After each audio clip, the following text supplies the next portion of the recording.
शायद ही ऐसा कोई क्षेत्र हो जहां महिलाओं ने अपना हाथ ना आजमाया हो। कभी डॉक्टर तो कभी साइंटिस्ट, कभी इंजीनियर और कभी पूरे देश का नेतृत्व करने वाली। लेकिन आज भी कई जगह समाज में उनकी भूमिका और उनकी बलिदान को नज़रअंदाज करते आए।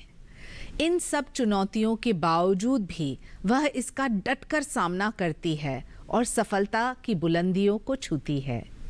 इन्हीं सब चुनौतियों से उभर कर राजनीति में अपना पहचान बनाने वाली महिलाओं पर आधारित है हमारा कार्यक्रम नेत्री, महिला सांसद और उनकी कहानियां।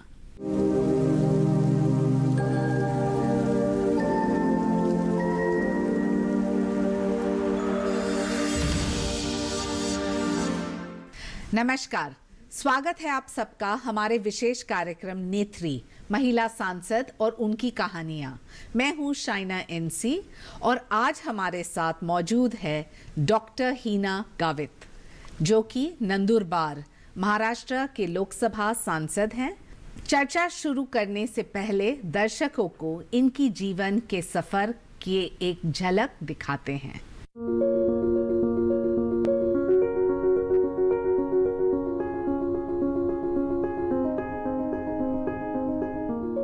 महाराष्ट्र का नंदुरबार जिला एक आदिवासी इलाका है। यहीं पर एक आदिवासी परिवार में 28 जून 1987 को हीना गावित का जन्म हुआ। पिता विजय कुमार कृष्ण राव और मां कुमुदनी विजय कुमार राव। पिता जो कि एनसीपी में नेता और राज्य में मंत्री थे। हीना गावित ने MBBS और फिर जनरल मेडिसिन में MD किया और LLB की पढ़ाई कर चुकी हैं। हीना गावित राजनीति में आने से पहले एक समाज सेविका थी। इनके काम को देखते हुए लोगों ने हीना को राजनीति में आने की सलाह दी। बस फिर क्या था, लोगों की ये बात हीना के दिमाग में उतर गई और उन्होंने राजनीति में कदम रखने का फैसला कर लिया। हीना प्रधानमंत्री नरेंद्र मोदी से काफी प्रभावित थी, जिसके चलते उन्होंने बीजेपी में जाने का फैसला किया। हीना को इस फैसले में घर वालों का साथ तो मिला, लेकिन पिता को एनसीपी छोड़नी पड़ी। साल 2014 में हीना गावित ने चुनाव लड़ा और जीत हासिल कर सबसे कम उम्र की सांसद बन गई। मेरे क्षेत्र में मैं वैसे तो नंदुरबार में ही रहती हूँ, तो मेरे क्षेत्र में हर रोज़ कोई ना कोई ब्लॉक में जाके वहाँ पे विज़िट करती हूँ। तो मेरा हर रोज़ ऐसा एक शेड्यूल बना रहता है कि आज अगर थड़गांव आई हूँ तो कल कोई और ब्लॉक में जाऊँगी, परसों कोई और ब्लॉक में जाऊँगी। हीना जब दिल्ली में न होकर अपने क्षेत्र में होती हैं, तो सुबह से रात तक जनता के बीच काम करती हैं। दीदी हमेशा से जब भी घर पे आते हैं MP बनने के बाद, तो दीदी हमेशा लोगों के बारे में सोचते हैं कि यहाँ पे क्या कमी है, या ये गांव को क्या देना चाहिए, या ये जो फैमिलीज हैं इनको कैसे हेल्प करना चाहिए। जब से मैडम यहाँ पर आई है तो हर लेडीज़ की समस्या दूर हुई है, हर लेडीज़ तक मैडम पहुँची है, हर लेडीज़ के घर में रोशनी मैडम ने की है, हर लेडीज़ को गैस दिया है। जो लेडीज़ को बीमारियाँ होती थी लकड़ी जलाने से फुफ्फुस में, वो मैडम के आने से बहुत सारी लेडीज़ की मतलब समस्याएं दूर हुई है। नंदुरबार में ऐसे कई क्षेत्र हैं जहां आना जाना बहुत कठिन है। रास्ते संकरे, पथरीले और पहाड़ों के बीच से जाते हैं, लेकिन हीना जनता से मिलने, उनका हाल जानने कहीं भी पहुंच जाती हैं।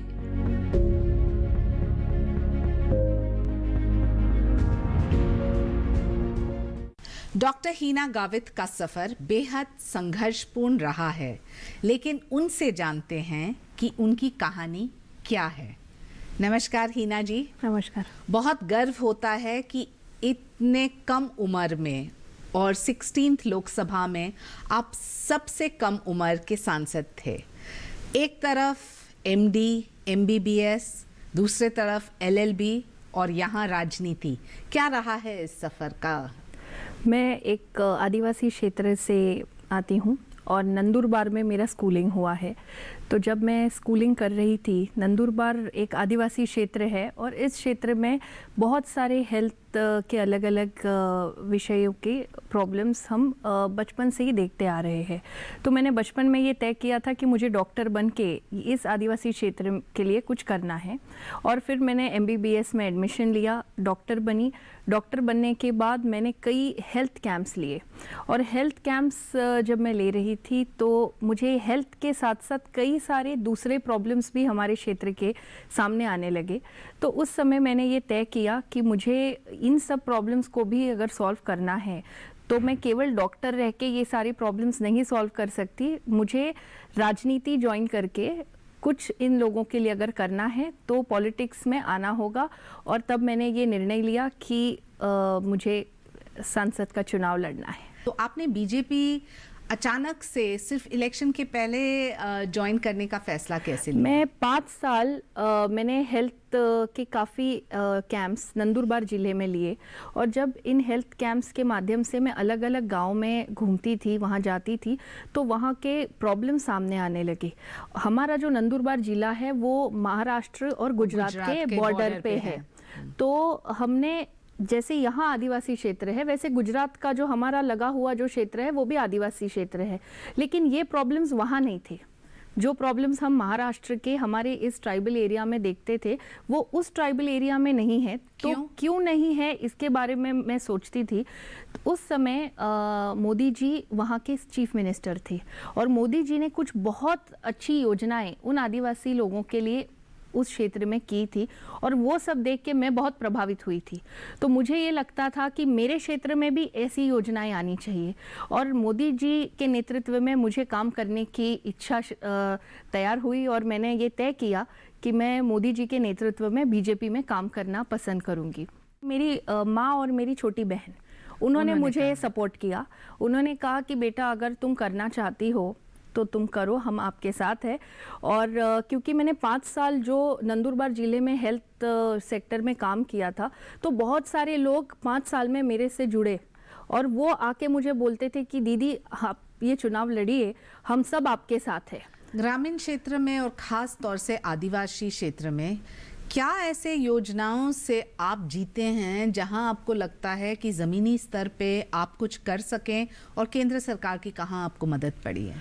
यहाँ आदिवासी क्षेत्रों में या ग्रामीण क्षेत्रों में आज भी जब मैं जीती थी उस समय मेरे क्षेत्र में करीब करीब ऐसे 750 से 800 गांव और पाड़े, अभी हमारे यहाँ आदिवासी क्षेत्र में एक गांव अगर हम कहते हैं तो छोटे छोटे पाड़े रहते हैं, 10-15 घर एक जगह पे। तो ऐसे करीब करीब 700 से 800 पाड़े और 86 रेवेन्यू गांव ऐसे थे जहां बिल्कुल बिजली नहीं थी। हमारे केंद्र सरकार की सौभाग्य योजना, हर घर बिजली सौभाग्य योजना के माध्यम से हमने करीब करीब इन 1 लाख 1.5 लाख घरों को बिजली देने का काम ये पिछले 5 साल में हमने किया। आज मुझे बहुत खुशी होती है जब मैं इन आदिवासी गांव में जाती हूँ जहाँ रात के टाइम पहले जाते थे तो कभी लाइट नहीं होती थी, आज उन सभी घरों में लाइट्स पहुँच गए हैं। लाइट्स पहुँचने से उनका पूरा जीवन ये बदल गया है। हीना जी, इस बार तो आपके भाषण को लेके आदरणीय प्रधानमंत्री ने भी बहुत तारीफ की, तो क्या कहा था आपने पार्लियामेंट में? आप उन दर्शकों को बताएं जो महिला है और ख़ास तौर से युवा है और आपके जैसे नेत्री बनना चाहते हैं। मैंने राष्ट्रपति अभिभाषण पे मुझे बोलने का मौका मिला था और मैंने ये कहा कि ऐसे गांव, पाड़े, बस्तियां हमारे नंदुरबार ज़िले में थे जहां बिजली नहीं पहुंची थी। ये केवल मोदी जी की योजनाओं के कारण आज वहां बिजली पहुंची है। वो लोग अंधेरे में जीते थे, कभी किसी ने कोई कंप्लेंट तक नहीं की, लेकिन आज मोदी जी ये जो योजना लेके आए इसके कारण आज करीब करीब 1.5 लाख लोगों के घरों में बिजली पहुंच गई है। आज ऐसे कितनी महिलाएं हैं जो चूल्हे पे खाना बनाती थी और चूल्हे पे खाना बनाने से उनके तबीयत खराब रहती थी, उनको बारिश के 3 महीने पहले, बारिश शुरू होने के 3 महीने पहले उन्हें पूरे जंगल में घूम के लकड़ियां इकट्ठा करनी पड़ती थी। तो ये एक उनका लाइफस्टाइल ही बन गया था कि बस अभी बारिश का मौसम आएगा तो हमको उस सीजन के लिए लकड़ियां इकट्ठा करनी है। तो जो प्रधानमंत्री उज्ज्वला योजना आई, ये उज्ज्वला योजना में हमने हमारे नंदुरबार जिले में, मेरे संसदीय क्षेत्र में 1.5 लाख हमने महिलाओं को गैस कनेक्शंस उनको दिए, जिसके कारण आज उनके घर में धूल नहीं है, मतलब धुआं वहाँ अभी होता नहीं है, एक क्लीन एनर्जी उनको मिल रही है। और तो ऐसी कई सारी योजनाएं हमने जो हमारे ज़िले में की। मैंने एक छोटा सा उदाहरण मैंने दिया था मेरे भाषण में, मैं आपको भी यहाँ बताना चाहूँगी। बिल्कुल। कि मैं जब आरोग्य के कैंप लेती थी, हेल्थ कैंप्स जब मेरे क्षेत्र में लेती थी, तो एक बुज़ुर्ग व्यक्ति थे, उनको हमने ऑपरेट किया था फ्री हेल्थ कैंप में। तो वो मुझे मिलने आए जब हम रिव्यू कैंप के लिए गए, सब पेशेंट्स का रिव्यू करना था। तो उन्होंने मुझे कहा कि दीदी आपके इस कैंप के कारण मेरे दोनों आँखों के ऑपरेशंस हुए हैं और मैं चाहता हूँ कि आप मेरे घर आइए। तो ये पूरा पहाड़ी क्षेत्र था और पहाड़ी क्षेत्र में हमने ये कैंप लिया था। तो मैंने उनको कहा कि ठीक है, हमारा ये कैंप जैसे ही ख़त्म होता है आप मेरे साथ मेरे गाड़ी में चलिए और हम आपको आपके गांव तक हम आते हैं। तो वहाँ एक जगह जाके उन्होंने गाड़ी रोकने को कहा। उन्होंने कहा कि हाँ बस यहीं रोक दीजिए, अभी हमारा गांव आ गया है, और आसपास कुछ नहीं था। तो मैंने उनको कहा कि बाबा यहाँ तो कुछ है नहीं, आपका गांव कहाँ है? तो उन्होंने बोला दीदी आप उतरो, मेरे साथ चलो। और वो पहाड़ के बिल्कुल एकदम कॉर्नर पे मुझे लेके गए और वहाँ नीचे वैली में उनका गांव था। तो उनके गांव में जाने के लिए रोड नहीं था।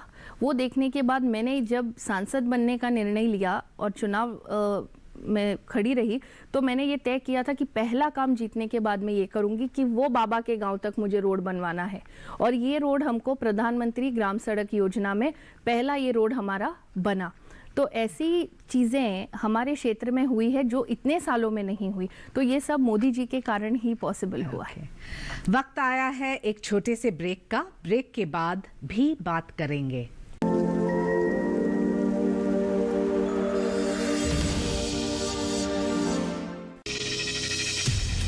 आपकी जीवन शैली और जीने के अंदाज को टटोलता कार्यक्रम, जहां हर दर्द के हमदर्द होते हैं हम और पूछते हैं आपसे कैसे हैं आप? कैसे हैं आप? कैसे हैं आप? जीवन को एक नए अंदाज से जोड़ता एक ज्ञानवर्धक कार्यक्रम कैसे हैं आप, रविवार सुबह 10:05 पर। गांवों और पिछड़े क्षेत्रों में सरकारी योजनाओं की जानकारी पहुंचा। देश में कौशल और क्षमता विकास कर ग्रामीणों को सामाजिक बदलाव और विकास से जोड़ने की दूरदर्शन किसान की पहल चौपाल चर्चा देखें सोमवार से शुक्रवार सुबह 9 बजे। बीमारियों से कैसे बचेगी फसल,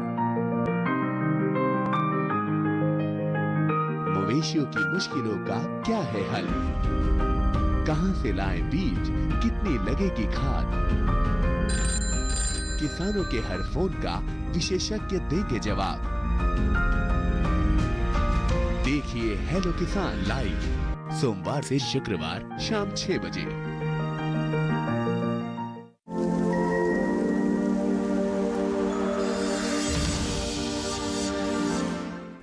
एक बार फिर आप सबका स्वागत है। डॉक्टर हीना गावित से बातचीत के इस सिलसिले को आगे बढ़ाते हैं। हीना जी, कहा जाता है कि आप जब पहली बार सांसद बने तो आपको पता भी नहीं था, आप एमडी के एग्जाम लिख रहे थे और बाहर मीडिया आई तब आपको पता चला कि आप 1 लाख के मार्जिन से जीत के आए हैं। कैसा लगा तब? जी, मैं जिस समय मैंने चुनाव लड़ने का तय किया, मेरा एमडी का कोर्स चल रहा था। 3 साल का हमारा एकेडमिक कोर्स होता है और उसके बाद एग्ज़ाम्स होते हैं। तो मेरा एकेडमिक का कोर्स पूरा हो गया था और हमें एग्ज़ाम के लिए 3 महीने पीएल प्रिपरेटरी लीव मिलती है। तो प्रिपरेटरी लीव के दौरान मैंने कैंपेन किया था, इलेक्शन कैंपेन। और इलेक्शन का हमारा वोटिंग पहले हुआ और 15 दिन बाद एमडी के पेपर्स थे। तो शुरुआत से ही मैं बहुत ही मतलब पढ़ाई में ज़्यादा कंसंट्रेट करने वालों में से, हमेशा बिल्कुल हमेशा एकदम टॉपर रहने वालों में से थी। तो बहुत सिंसियर पढ़ाई के मामले में। ये तो मतलब शुरुआत से मैंने ये तय नहीं किया था कि सांसद बनना है, ये तो आखिरी के कुछ महीनों में मुझे ऐसा लगा कि मुझको चुनाव लड़ना चाहिए। तो उस दौरान एग्ज़ाम भी थी, इलेक्शन भी था। तो कैंपेन के टाइम पे मैं मेरे बुक्स कैरी करती थी गाड़ी में, और एक सभा होने के बाद दूसरे जगह ट्रैवल करते टाइम बिल्कुल मैं बुक से I use to flip through papers. इस तरह से मेरा अभ्यास भी चलता था और कैंपेन भी चलता था। तो जैसे मेरा वोटिंग ख़त्म हुआ उसी दिन शाम को मैंने मेरा बैग पैक किया और मैं मुंबई चली गई, और 15 दिन पूरे 22 घंटे बैठ के पढ़ाई करती थी। दोपहर में 1 घंटा सोती थी, रात को 1 घंटा। और मैंने ये सोचा कि सांसद का जो एग्ज़ाम मतलब इलेक्शन जो था वो तो सबके साथ मिलके सबने मदद किया, कैंपेन किया जीतने के लिए, लेकिन एमडी का पेपर तो मुझे खुद लिखना है। तो मुझे इसमें ज़्यादा मेहनत करनी होगी, क्योंकि मेरे बीच में 2 महीने बिल्कुल कैंपेन में चले गए थे। तो जब एमडी का एग्ज़ाम था, एमडी का जिस दिन पेपर था मेरा, उसी दिन इलेक्शन के रिज़ल्ट्स आने वाले थे। और मैंने उस दिन ये नहीं सोचा कि आज मेरा रिज़ल्ट आएगा तो क्या होगा, मैंने ये टेंशन नहीं लिया। मैंने ये सोचा कि आज मेरा पेपर है, मेरा पेपर अच्छा जाना चाहिए। और मैं बिल्कुल एकदम फ्रेश माइंड से पेपर लिखने गई। और जब पेपर लिख कर बाहर आई तो मीडिया पूरे मेरे एग्ज़ाम सेंटर के बाहर खड़ी थी, और उन्होंने मुझे पूछा, मैडम आप जीत गए हो, 1 लाख के वोटों से आप जीते हो, आपको कैसा लग रहा है?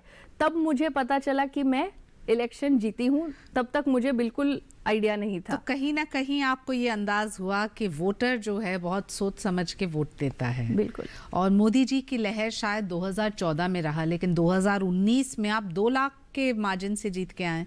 तो इसका मतलब है कि कहीं ना कहीं आपका काम और काम के माध्यम से लोगों के जीवन में जो हित, आपने कौन से ऐसे योजनाएं को लेके आपको लगता है हेल्थ सेक्टर में काम करना एक तरफ होता है, लेकिन दूसरे तरफ आदिवासी क्षेत्र में महिलाओं को कुपोषण को लेके, मैल न्यूट्रिशन को लेके बहुत बड़ा सवाल उठता है। बिल्कुल, कुपोषण, ये जब हम नंदुरबार का नाम लेते हैं तो कुपोषण ये सबसे बड़ी समस्या सबसे पहले आती है। और मैं खुद डॉक्टर होने के नाते मैंने ये तय किया था कुछ प्रायोरिटीज़ जो मुझे काम करना है जिन सेक्टर्स में, उसमें सबसे पहला था हेल्थ, और उसमें भी कुपोषण। तो कुपोषण दूर करने के लिए या कुपोषण मिटाने के लिए भारत सरकार की जो भी योजनाएं हैं वो सही तरीके से आखिरी व्यक्ति तक पहुंचनी चाहिए, वो बच्चे तक पहुंचना चाहिए। इसके लिए मैं रेगुलर फॉलोअप मीटिंग्स लेती थी। हमारे डिस्ट्रिक्ट की सभी एडमिनिस्ट्रेशन हो, समाज में लोगों में इसके प्रति एक अवेयरनेस, एक जन जागृति का काम, ये भी मैं इन 5 सालों में मैंने किया। क्योंकि क्या है, आदिवासी क्षेत्र में बहुत सारी महिलाएं रेगुलर प्रेग्नेंट होने के बाद ANC चेकअप्स के लिए नहीं जाती, हीमोग्लोबिन चेक नहीं करते, और कई बार डिलीवरीज भी घर पे ही कर लेते हैं। तो ऐसे में कुपोषित अगर बालक है तो वो जल्दी पता नहीं चलता और बहुत सीरियस होने के बाद आते हैं। तो हमने महिला बाल विकास की जो योजनाएं हैं भारत सरकार की, हेल्थ डिपार्टमेंट की जो योजनाएं हैं प्रेग्नेंट महिलाओं और बच्चों के लिए, ये योजनाएं हमने ज़्यादा से ज़्यादा लोगों तक, महिलाओं तक और उनके बच्चों तक पहुंचाने का काम किया। इसका रिजल्ट ये हमको आया कि अभी NFHS national family health survey 5 का अभी 2 महीने पहले उसका रिपोर्ट आया है। नंदुरबार का परफॉर्मेंस ये सबसे अच्छा, आज देश में जो टॉप परफॉर्मिंग डिस्ट्रिक्ट्स है उसमें कुपोषण में हमारी डिस्ट्रिक्ट ने सबसे अच्छा परफॉर्म किया है।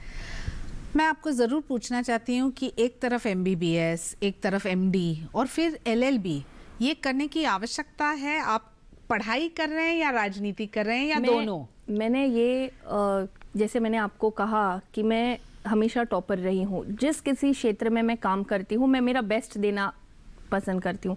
तो जब MD होने के बाद, सांसद बनने के बाद पार्लियामेंट में मैं पहली बार गई, तो वहाँ की जो पूरी वर्किंग लैंग्वेज थी या कामकाज चलता था तो वो मुझे बहुत समझ में नहीं आता था। जैसे येस को आइस क्यों बोलते हैं, नो को नोस क्यों बोलते हैं, ये अमेंडमेंट क्या है, मोशन मूव करना क्या है। तो मैंने मेरी मम्मी को कहा कि मम्मी मैं अभी एमपी तो बन गई लेकिन मैं काम कैसे करूँगी, ये सब तो मुझे समझ में नहीं आता। तो मेरी मम्मी ने मुझे सजेस्ट किया कि बेटा आपको अगर अच्छा एमपी बनना है, अगर आपको अच्छी तरीके से आपका रोल अदा करना है तो आप एलएलबी करिए। और मैंने एलएलबी में एडमिशन लिया और एलएलबी भी पास करके आज मैं मेरा बेस्ट देने की कोशिश कर रही हूँ। और अंत में मैं ज़रूर एक सवाल पूछना चाहती हूँ। आप एक युवा नेत्री हैं, शादीशुदा नहीं। क्या आपको लगता है आज समाज में आपके प्रति जो महिला आज ये कार्यक्रम देख रहे हैं उनको प्रेरणा मिल रहा है और उनको आप क्या संदेश देना चाहते हैं, और जो आपको लगता है कि अभी भी कुछ बाकी है तो वो क्या है? मुझे ऐसा लगता है कि ज़्यादा से ज़्यादा महिलाओं ने इस क्षेत्र में आना चाहिए। मैं खुद ये मानती हूँ कि महिलाएं बहुत ही सिंसियर होती है, जो भी काम करती है उसमें वो उनका पूरा 100% देके वो चीज़ परफेक्ट। अगर हम हमारे घर से शुरू करें तो हमारी मम्मी अगर खाना बना रही है तो वो परफेक्ट, उसमें मसाले परफेक्ट होंगे, उसमें नमक परफेक्ट होगा, मतलब हर चीज़ परफेक्ट होती है। तो महिला इस क्षेत्र में भी आने के बाद वो एकदम अच्छी राजनेता बन सकती है और हमको महिलाओं को और ज़्यादा प्रोत्साहन देना चाहिए। वो ग्राम स्तर से लेके लोकसभा तक ज़्यादा से ज़्यादा महिलाओं ने इसमें सहभाग लेना चाहिए, ये मैं समझती हूँ। आज पॉलिटिक्स की जब हम बात करते हैं तो ये बहुत ही मेल डोमिनेटेड प्रोफेशन माना जाता है। तो मुझे ऐसा लगता है कि जो भी महिलाएं आज इस फील्ड में अच्छा कर रही है, उन्होंने ज़्यादा से ज़्यादा महिलाओं को प्रोत्साहन देके उनको भी आगे लाने का काम उन्होंने करना चाहिए। लेकिन वो कर रहे हैं? मुझे ऐसा लगता है कर रहे हैं। मैं आपको ये बताना चाहूँगी कि पहले एक ज़माना था जब अगर महिला सरपंच बनती है तो उसका पति वहाँ काम करेगा और उसका सिर्फ नाम होगा और उसका सिर्फ साइन होगा। लेकिन आज पढ़ी लिखी लड़कियाँ, पढ़ी लिखी युवतियाँ, पढ़ी लिखी महिलाएं आगे आ रही है और वो खुद जो उस पद पे आज है वो खुद उनका काम कर रही है। तो कहीं ना कहीं ये एक चेंज आज हमको समाज में देखने को मिल रहा है और ये बहुत पॉजिटिव चेंज है।